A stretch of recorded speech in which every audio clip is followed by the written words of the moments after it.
بسم الله الرحمن الرحیم. اللهم صل علی محمد و علی آل محمد کما صلیت علی ابراهیم و علی آل ابراهیم انک حمید مجید و بارک علی محمد و علی آل محمد کما بارکت علی ابراهیم و علی آل ابراهیم انک حمید مجید. عرض سلام دارم و ادب و احترام خدمت همه شما دوستداران کلام الله منان. در برنامه گذشته از مجموعه برنامه‌های آموزش روحانی قرآن کریم در خدمت شما خوبان عزیزان به بررسی علامت ساکن پرداختیم. علامت ساکن بسیار مهم هست، نحوه تلفظ این علامت و علاوه بر مهم بودن خودش از یک بعد دیگه هم مهم هست، چون فهم یکی دیگر از علامت‌های موجود در کلام الله مجید در نوشته های آیات قرآن کریم، یعنی تشدید، هم بستگی داره به فهم ساکن.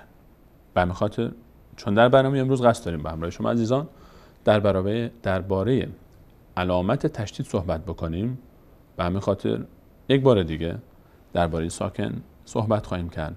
در برنامه گذشته به تفصیل درباره ساکن صحبت کردیم، اما به خاطر اینکه مدخلی است برای داخل شدن به فهم علامت تشدید، مراجعه می‌کنیم درباره علامت ساکن چه گفتیم در برنامه گذشته تا بهتر بتونیم که علامت تشدید رو متوجه بشیم که چرا تشدید باید این گونه تلفظ بشه. در برنامه گذشته علامت ساکن رو برای شما عزیزان معرفی کردیم، شکلش رو با هم ببینیم. این علامت ساکن بود. در برنامه گذشته گفتیم که یا به این شکل یا به این شکل علامت ساکن رو خواهید دید و غالبا بیشتر به این شکل، در مخصوصا نسخه های معروفتر این شکل دیده میشه و بالای خط قرار میگیره، بالای یک خط قرار میگیره علامت ساکن.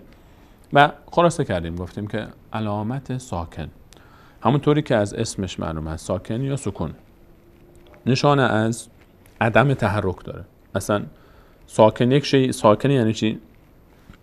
یعنی حرکت نداره. چون حرکت نداشت نیاز داشت به این که ما از ما قبلش کمک بگیریم. حرکت ما قبلش، حالا فتح، کسره و یا ضمه، هر چه که بود، برای خواندن ساکن حرفی که یک حرفی از عربی که روش علامت ساکن هست چطور خوانده میشه؟ با کمک آخرین حرکت ما قبل. از پشت سر گویی که ما این رو هل میدادیم، کمک میگرفتیم از حرکت ما قبل، میچسبونیم اب، ات، اث، اج، اه، اخ، مثلا نمونه هایی که ما به تفصیل درباره صحبت کردیم. اما علامت دیگری هست که خیلی از عزیزان درباره این علامت سوال دارن، علامتی به نام تشدید. شکل علامت رو با هم ببینیم. در قرآن کریم این علامت رو ما مشاهده میکنیم به این شکل، 3 تا دندانه به سمت بالا که بهش گفته میشه تشدید. بعضی شده هم بهش میگن، شده یا تشدید. تشدید این علامت در قرآن کریم به 3 شکل مختلف میاد. بالای حرف هم نوشته میشه، اگر این رو یک حرف فرض بکنیم بالای حرف میاد. به 3 شکل مختلف مشاهده میکنید این علامت رو. این شکل های مختلف بالای حرف هستن، هر 3 تاشون هم. این گفتیم این خط پایین رو شما یک حرف فرض کنید. این علامت به همراه یک فتحه، این علامت به همراه یک کسره و یا این علامت رو به همراه یک ضمه ما مشاهده میکنیم. به 3 شکل تشدید در مصحف شریف پیدا میشه. انواع تشدید به این 3 شکل هستن: یک فتحه، یک کسره و یا یک ضمه. فتحه بالاش، کسره زیرش یا ضمه بر روی خودش داره. این علامت تشدید هست که به این 3 شکل یافت میشه. به این 3 شکل میبینیمش. تنها به اون شکل اولی که ما دیدیم به این شکل نیست، بدون علامت نیست. این خود تشدیدش هست، اما غالبا به همراه یک فتحه یا کسره یا ضمه مشاهده میشه و بالای حروف هم نوشته میشه. اما چرا اصلا بهش گفته میشه تشدید و چی هست تشدید؟ خود تعریف تشدید به ما کمک میکنه در فهم چگونه خواندنش. علامت تشدید در معنا یعنی شدت گرفتن، یعنی تقویت شدن، یعنی تکرار. در بحث روحانی تشدید به معنای تکرار است. ما در قرآن کریم کلماتی رو داشتیم که این کلمات از یک جنس بودن، 2 تا پشت سر هم، احیانا یکی ساکن بوده اولیش، 2 تا نون، 2 تا قاف، 2 تا لام، 2 تا با، 2 تا غین مثلا، که اولی ساکن بوده و دومی حرکت داشته. به خاطر اینکه 2 بار یک حرف رو ننویسیم، آمدیم 1 بار نوشتیم و اون حرکتی که داشته گذاشتیم. اون 1 باری رو که حذف کردیم و ساکن بود، به جاش یک علامت تشدید گذاشتیم. کمی شاید در ظاهر سخت باشه، اما با مثال خود موضوع بهتر جا میفته. بریم سراغ مثال. با مثال این موضوع رو توضیح بدیم که چگونه این تشدید اصلا ایجاد میشه و چرا بهش میگیم تشدید. این مثال رو با هم ببینیم. مثلا تشدیدی که یک علامت فتحه روی خودش داره، به این شکل ما در قرآن کریم میبینیمش. به این شکل. آنچه که در مصحف ما میبینیم این شکل هست.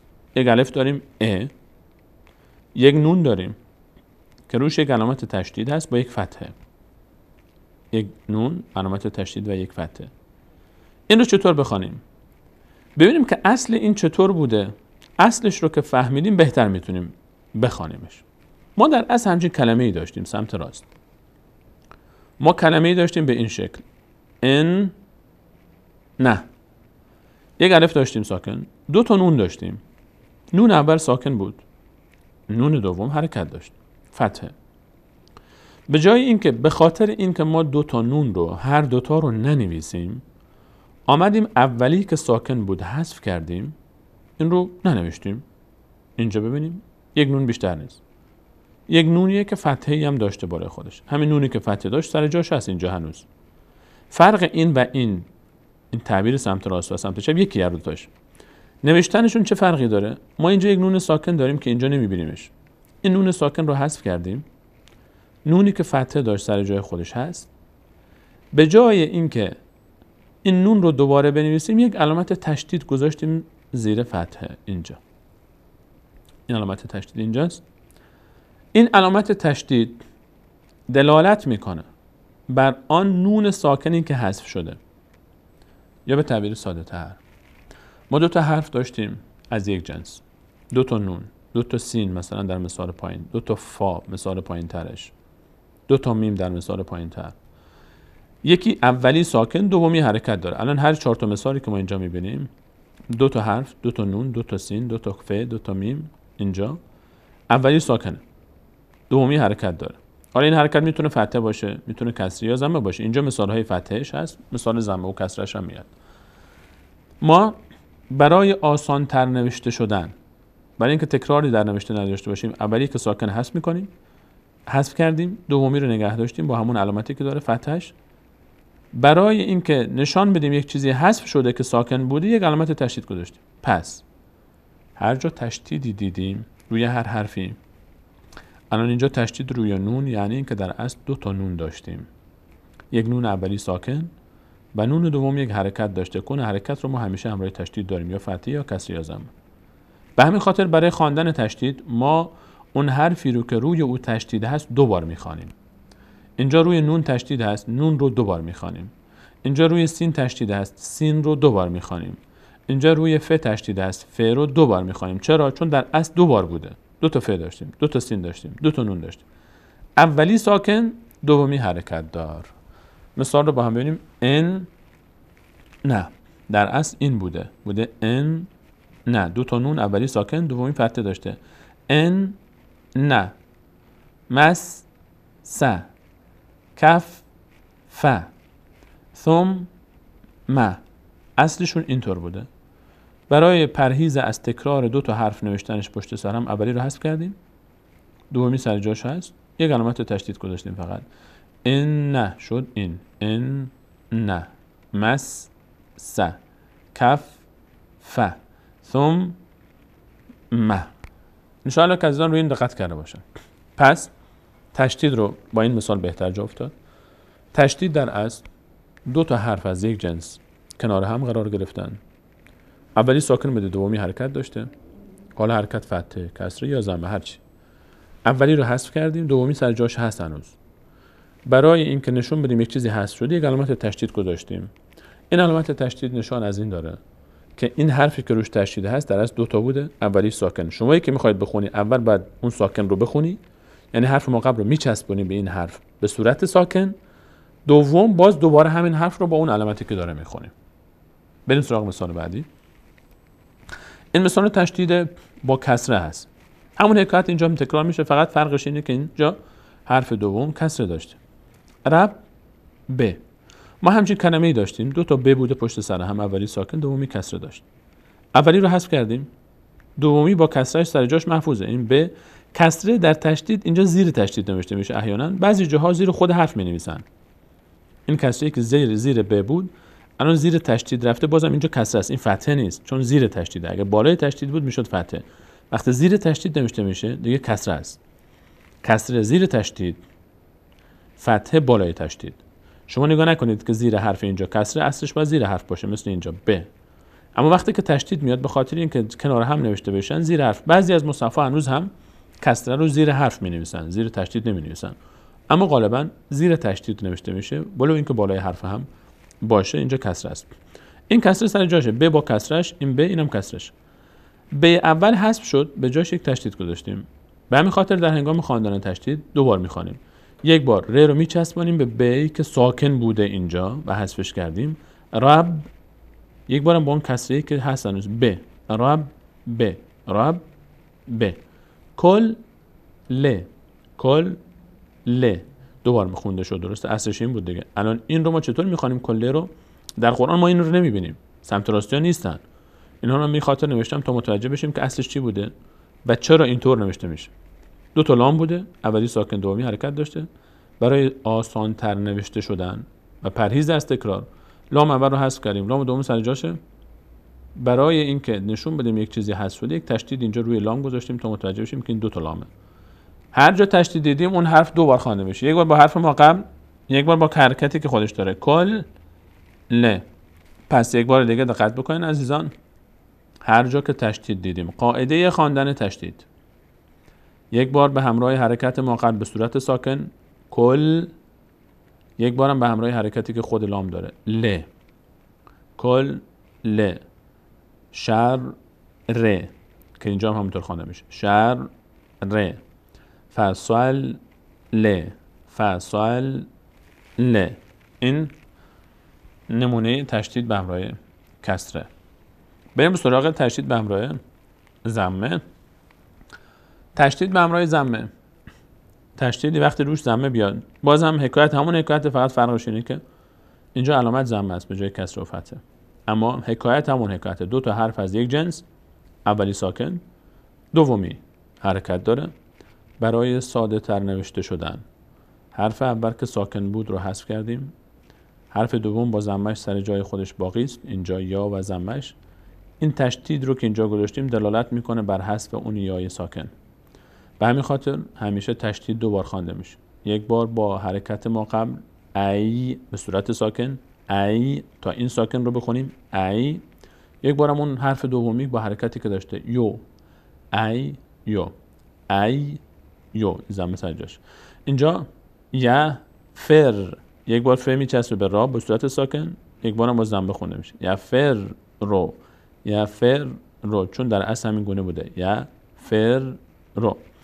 اینجا هم تشدید اشد دو، اشد دال بعد تشدید بشه، یعنی دو بار خوانده بشه، یک بار به صورت ساکن با آخرین حرکت ما قبل، یک بار به صورت ضمه دار چون حرکت ضمه داره، همون چیزی که در اصل بود. یک بار به صورت ساکن اشد دو، اشد دو. همین مثال رو در کلمه پایین هم داریم. اینجا ز رو دو بار باید بخونیم، تشدید که داشت، هر حرفی که روش تشدید داشت اون حرف دو بار خوانده میشه، یک بار به کمک حرکت ما قبل به صورت ساکن از، یک بار به همراه حرکتی که خودش داره زو، از زو، چون در اصل همینطور بوده از زو. بریم سراغ مثال های بعدی. در این مثال ها الان ما دیگه اصلش رو ننوشتیم، فقط همان چیزی که در مصحف دیده میشه رو آوردیم. اما میدونیم که دیگه تشدید رو چطور باید بخونیم. بریم سراغ مثال اول. تا، این فتحه است، اینم فتحه. صدای میگیره. تا. این ت تشدید داره. یعنی چی؟ این ت وقتی که تشدید داره، تشدید این ت به این معناست که این ت 2 بار باید خوانده بشه. یک بار به صورت ساکن با حرکت ما قبل تت، یک بارم با حرکت فتحه خودش تا، تت تا، تت تا، تت تا. اینجا 3 تا ت در است. یک تی که فتحه داره، یک تی که ساکن بوده و حذف شده، یک تی دیگه که باز فتحه داره. تت تخذو، اتت تخذو، اتت تخذو. عزیزان برای تمرین عجله نکنید، ولی اینکه بار اول، دوم، سوم متوجه نشدید، اما تمرین ادامه بدید. فقط بدونید که هر جایی که تشدید است 2 بار خونده میشه. اینجا ما ر فتحه داره، ر، ب کسره داره. کسرهش رو گفتیم وقتی تشدید بیاد کسره زیر حرف نوشته نمیشه، زیر تشدید نوشته میشه. وقتی جای تشدید بود کسره تشدید زیر حرف نوشته نمیشه، غالبا زیر خود تشدید نوشته میشه. تشدید داره، باید 2 بار بخونیم. یک بار به همراه حرکت ما قبل به صورت ساکن رب، یک بار به همراه حرکت خودش که کسره است ب، رب ب، رب ب کم، رب بکم. اینجا هم ساکن با کمک ما قبل خوانده میشه، کاف میچسبه به میم. رب بکم، رب بکم. مثال بعدی. لا ام، ساکن به همراه ما قبل خوانده میشه. لا ام، لا ان. نون تشدید داره، 2 بار خوانده میشه. هر حرکتی که هر حرفی که علامت تشدید داشت 2 بار خوانده میشه. یک بار به همراه حرکت ما قبل، آخرین حرکت ما قبل، یک بار به همراه حرکت خودش. لا ام، لا ان، نه، ان، نه. 2 بار نون خونده میشه. دقت کن، یک بار ساکن میخونم ان، یک بار به همراه حرکت خودش که فتح است. نه، ان، نه، لا ام، لا ان، نه.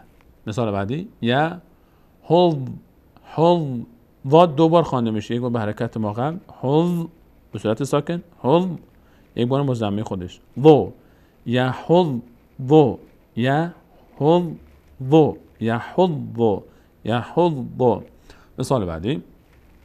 تو حد، ه میچسبه به دال، چون دال که تشدید داره باید 2 بار خوانده میشه. یک بار به همراه فتحه ما قبل به صورت ساکن حد، یک بار با کسری که داره، کسری که زیر تشدیده د. تو حد دثو، تو حد دثو، تو حد دثو. مثال بعدی. یو که یک ضمه داره میشه یو، که کاف فتحه داره میشه که. زال تشدید داره یعنی 2 بار خوانده میشه. یک بار به همراه حرکت ما قبل کاف به صورت ساکن کذ، یک بارم با کسری که خودش داره ذ، کذ ذ، یو کذ ذ بو، یو کذ ذ بو، یو کذ ذ بو. مثال بعدی. سب، به که تشدید داره باید 2 بار خوانده میشه. این قانون رو بارها تکرار میکنم تا عزیزان خوب حفظ بشن. قانون خواندن تشدید. هر جا تشدید دیدید چه فتحه، چه کسره، چه ضمه داشت، آن حرفی که تشدید داره 2 بار خوانده میشه. یک بار به همراه حرکت ما قبل به صورت ساکن، حرکت ما قبل میچسبه به اون سب، یک بار به همراه حرکت خودش کسره، ضمه و یا فتحه‌ای که داره ب، سب به. اینجا سب به، اینجا هی باز چون خودش ساکنه نیاز به آخرین حرکت ما قبل داره که آخرین حرکت ما قبل کسره با هست که زیر تشدید نوشته شده. به، سب به، سب به. مثال بعدی. تا فر را، ببینیم را 2 بار خوانده میشه. یک بار با ف، یک بار با حرکت خودش.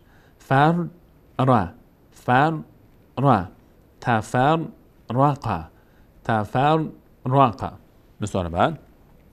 تا نه زا، اینجا 2 بار باید خوانده بشه. یک بار به همراه حرکت ما قبل به صورت ساکن، یک بار به همراه فتحه‌ای که داره.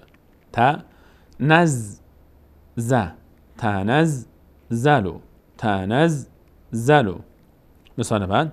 ف ب، شین تشدید داره 2 بار باید خوانده بشه. یک بار به همراه حرکت ما قبل به صورت ساکن بش، یک بار به همراه کسری که خودش داره، کسری که زیر تشدیده گفتیم علامت کسره، یک حرفی که تشدید داشت علامت کسرش زیر تشدید نوشته میشه نه زیر خود حرف.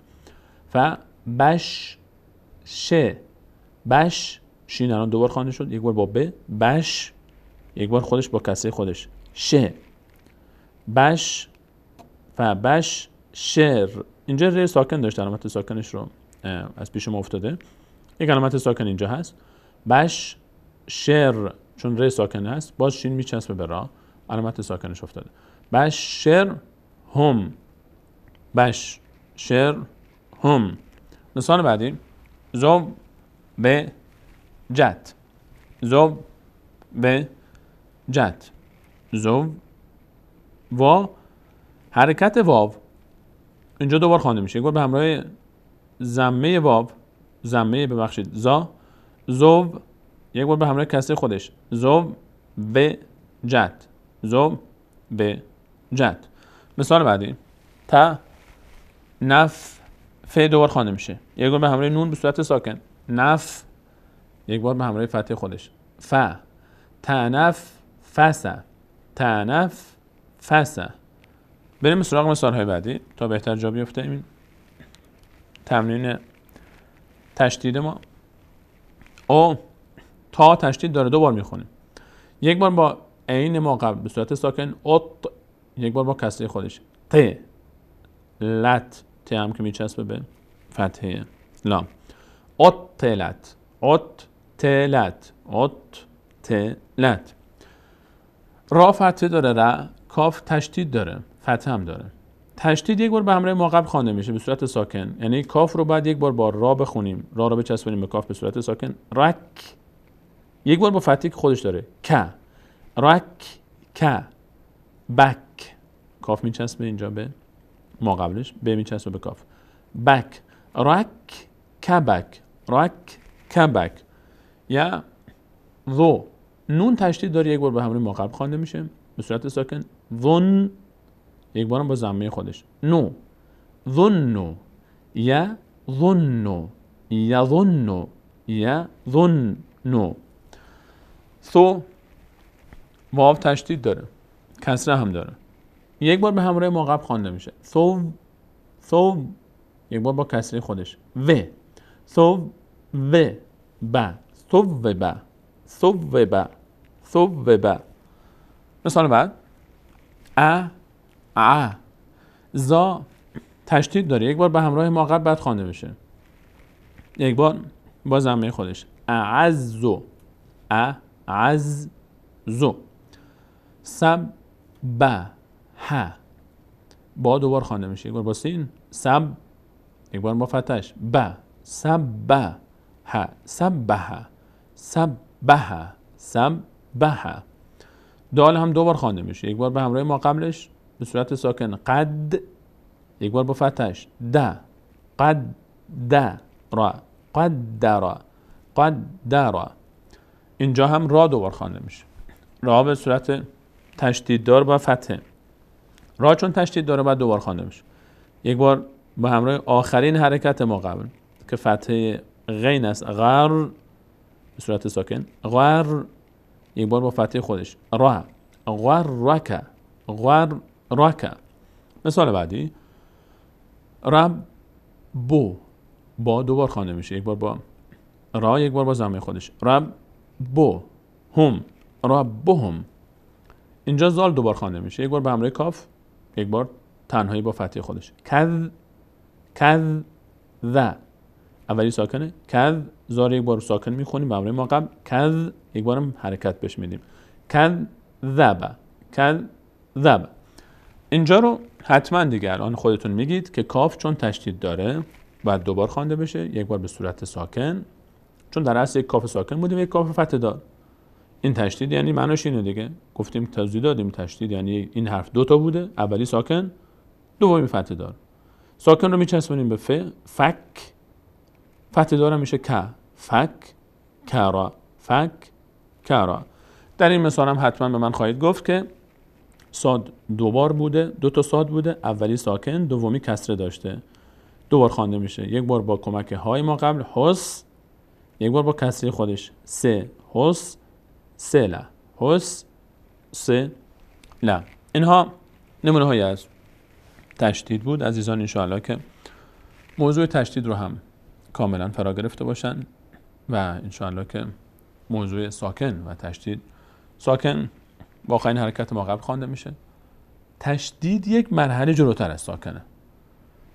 تشدید یک ساکن هست، دو تا حرفی، یکی ساکن که با آخرین حرف ما قبل خوانده میشه و یک حرکت دارم هست که همونطوری که هست خوانده میشه. فقط کافی است برای فهم بهتر موضوع مد نظر از آن باشه که تشدید در اصل دو تا حرف بوده، هر حرفی که روش علامت تشدید هست اون حرف هر چی که هست دو تا بوده، اولی ساکن، دومی حرکت داشته. اون حرکت یا فتحه یا کسری یا ضم است که روی تشدید یا زیر تشدید مشخص میشه. پس برای خواندن تشدید کافی است که ما اون حرف رو دو بار بخوانیم، چون دو تا بوده، یک بار به صورت ساکن به کمک آخرین حرکت ما قبلش، یک بار با اون حرکتی که خودش داره، فتحه، کسره و یا ضمه. این بود معرفی علامت تشدید. انشاءالله که عزیزان در موضوع تشدید هم سوالهاشون حل شده باشن. نیاز به تمرین داره و بارها عزیزان تکرار بکنید. اگر احساس میکنید که براتون موضوعی جا نیفتاده دوباره درس رو از اول تکرار بکنید و گوش بکنید. انشاءالله حتما سوال شما در این مورد پاسخ داده خواهد شد در خلال تمرین و در خلال تکرار. همچنان چند علامت دیگر هم مهم هستند که من و شما نیاز داریم تا اونها رو هم یاد بگیریم تا بتونیم به راحتی هر جایی از کلام الله مجید رو که خواستیم بتونیم بخونیم به راحتی. انشاءالله در برنامه بعد حتما برنامه بیننده خودتون خواهید بود تا آخرین درس هایی که درباره قواعد اولیه روحانی قرآن کریم خواهیم داشت و بعد از اون شروع می‌کنیم انشاءالله سوره های از کلام الله مجید رو به همراه شما عزیزان این قواعد رو به صورت عملی در اونها اجرا خواهیم کرد و به تلاوت اون آیات رو هم خواهیم پرداخت. تا برنامه بعد همه شما عزیزان و خوبان و بله متعال می‌سپارم. الله یارم نگهدارش.